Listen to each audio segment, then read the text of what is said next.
मयूरभंज जिला सारसकणा ब्लॉक स्थित राजालुका पंचायत राउतरा ग्राम में साप कामुड़ी देबारु जड़े 13 वर्ष नाबालकर मृत्यु होईछि।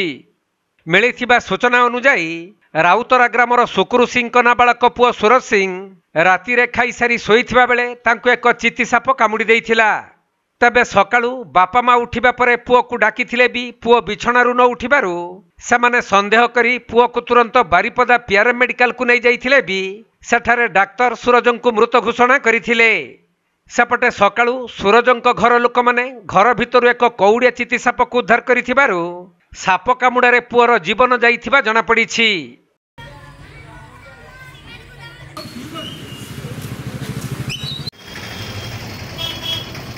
मयूरभंज जिला सारसकणारू तपन कुमार दंडपाटंक रिपोर्ट कोणार्क लाइव।